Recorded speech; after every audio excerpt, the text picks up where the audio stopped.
All right, everybody. Welcome back here. So this one will be much shorter and sweeter than before. So we are now on 2.2. This is on page 98 of your textbook, and this is exploring credit card use. Now, my theory here is that almost everyone in this class has already taken either personal finance 30 or workplace and apprenticeship 20.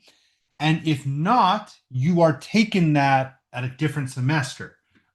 So I'm not going to go too much onto the credit cards and like the theories behind them. That does come in with another class, especially because the last video was like 45 minutes. But we're going to jump straight into this here, and I'm going to use this example here.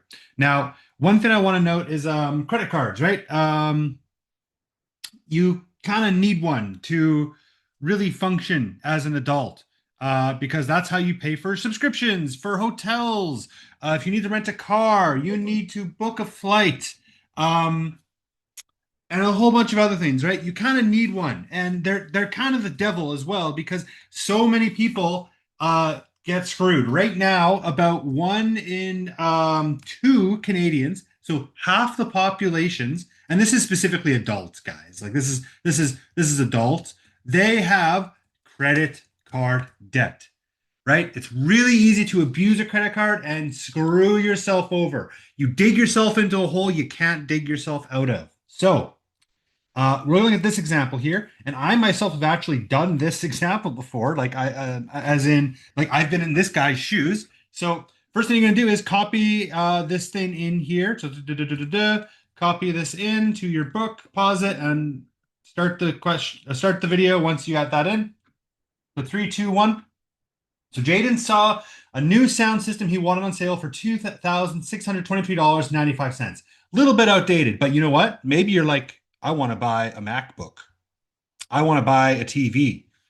Um, you see that stuff at Best Buy all the time. I want to buy a phone. Like computers and phones.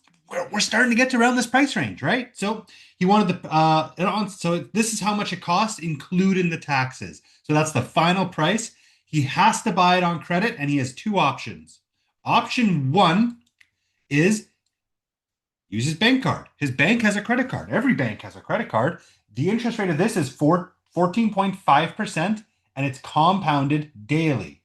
Now, one thing I want to note is that most credit cards, your interest rate is either 19.9% or it's 22.9% usually.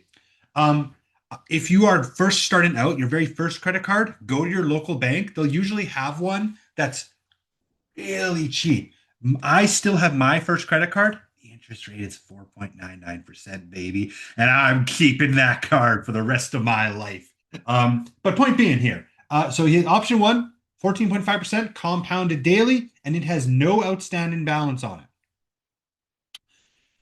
Option two is apply for the in-store credit card. You go to Walmart, you go to Costco, you go to Best Buy. They all have their own version of their in-store credit card. And so this is the option. Now, luckily for Jaden here, there's a rebate of $100 on the price. So instead of $2,600, it's now $2,500, but it comes with an interest rate of 19.3% compounded daily. So he wants this purchase, he has to do it on credit. He doesn't have the money in his bank account. So which is going to be better for him? Taking the higher principal, all $2,600 on the lower interest rate, or getting the rebate on a higher interest credit card? What is going to be better for him? Well, let's figure this out. So with most credit cards, you will not pay any interest if you pay it off the balance before the due date. He can't do this. Both cards require a minimum monthly payment of 2.1% on the outstanding balance. But Jaden is confident he can make regular monthly payments of $110. So just for simplicity's sake, he's like, I have budgeted off $110 a month to pay for this. So keep in mind, he needs, about 26, 23 bucks. He's saying I can pay that off $110 at a time. 2,623 divided by $110 a month. So without the interest, it's about 24 months. It's going to take him 2 years to pay this off. Never do this. This is a freaking terrible idea. But he's decided to do it anyways. So it's going to be at least 2 years. So what we want to figure out is which credit card is better and why. So simply put, that's what we need to do. So this is a compounding interest question, right? You have your lovely, yeah, no, not this one. You have your lovely calculator here, right? You have this bad boy. Let's use it. So what do I need? N. Well, this is what I'm trying to find, right? It doesn't say how long it is up here. So that might be the only thing I'm missing. So let's keep going. Interest rate. Well, for option one, sorry, I'm going to put option one here. This was 14.5% interest rate. For the present value with the first option, option one, it was $2,600, $23.95. For the payments, he is doing $110 a month, right? For the future value, what do we want this card to be? What do we want to own this card after? $0, right? What is it? Payments per year. He's doing how many payments? Well, one payment per month, 12 months in a year, $12. Um, and then how many times is it compounded in a year? Compounded daily, so 365, right? So all of a sudden, for credit card one, I can solve some of this stuff, right? So I don't know what the N is. Oops. 0? Yeah, there we go. I do know the interest rate is 14.5%. And again, guys, I really want you to keep in mind, both of these interest rates are below industry standard now. His present value is $2,600, $23.95. His payment, remember, he's paying, so negative $110 a month, right? This value is decreasing by 110 every month. Future value, we want that to be 0. We want the payments a year to be 12 and the compounding periods a year is 365. So if I do this, go back up to what I'm trying to find, which is how long, right? Because generally speaking, whichever one I can pay off quicker is going to be better, probably, right? Because I'm paying 110 bucks a month. So whatever has shorter months is better for me. So remember, alpha, I want to press that solve button. So alpha, solve. And I can see here, it's 28 months, it looks like. Let's post that in here. So here's option one, right? So I can see that it will take me 28.34 months to pay off. So now at this point, I want you guys to try out question two. Try to do question two in your calculator. Pause the video, come back to it once you think you got it. Okay, so for question two here, you bump it all in here. If you've done it right, you press solve on when n is equal to 0 or it's cleared, and all of a sudden it's 28.9 months. So sorry, 28.92 months. So they look really similar, right? So if we're talking in real terms, they're the same freaking thing, right? It's half a month. It's half a month over 2.5 years. Who cares? Realistically, but the question's not solved, right? Like, which one's better? Well, how much money is he even saving, right? So if I take the first one here, this is also with an online TMZs. If you prefer the online calculator, I did put that in here, right? So sorry, there's two ways to figure this out. So, oh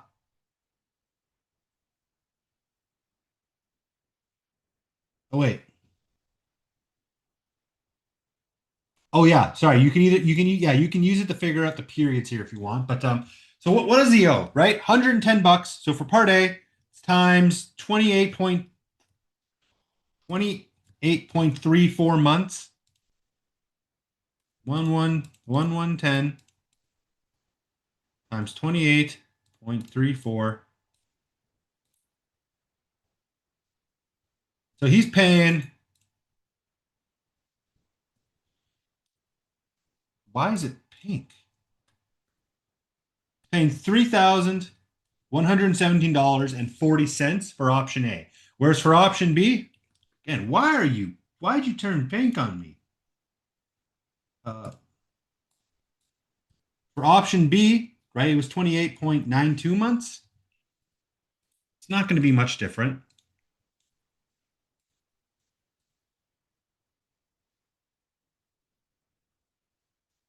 $3,181. $3,181.20. So which credit card's better for him? Technically speaking, it's going to be his first credit card. Now, even if these were reversed, this is only like a difference of $64, something like that, right? Over 2.5 years, 28 months. Who cares? Honestly, who cares? If you're thinking logically as well, you'd probably want to go with number one anyways. Unless this was a much larger rebate. You know, it depends. You do some quick math there, right? This is why this is useful. There's online calculators to help you with this. But you'd probably pick number one anyways, just because you're not just gonna sit on a credit card that's unused for 2.5 years. You're gonna have to use it at some point to buy something. So the balance is probably gonna get added onto at some point. So he's probably better off with the lower interest rate, especially if he's planning on doing something stupid like a 2.5 year repayment. All right. So, is there anything else I really want to do here? Not really. Like that's kind of it. All right. So key ideas here. So again, write this down, pause the video, come back to it once you have it down. 3, 2, 1. All right. So sometimes you have incentives and promotions, and sometimes, guys, those are worth it. Sometimes it's worth it only if you're smart and disciplined. Sometimes it's worth it in general, and a lot of the times it's just not worth it. But sometimes that's worth it. I myself have a WestJet credit card, for example. Why? Because I fly a lot, and for me, the benefits are worth it. I make more back using that credit card than I would a different credit card, for example. Sometimes you get a cash rebate. Sometimes it's just a lower interest rate, which is usually the best thing to have. Sometimes it's the rewards. I like WestJet for the rewards. I like my first credit card because it's just a low interest rate. Sometimes it's annual fees. There's really good cards with amazing Bennett rewards, but the fee is $400 a year, which makes the rewards not worth it. So there's point being, they make money off you, the consumer, too, if you have debt, right? So ideally you don't want to have debt, but sometimes you have to, and so you need to be smart about what's the best deal I can get here. What's the way I can get the least screwed is really what it is. So you should consider the full cost of borrowing, right? When you get a car, for example, I don't care about the monthly payment. I care about the total amount that's going to cost me at the end of 5 years, right? So that's what's important. It's the same thing you should think of when you include credit cards here. They usually do have a minimum amount, right? Usually it's like you either got to pay $50 or 5%, whichever one's greater. It tends to be what it is. But look at your credit card provider.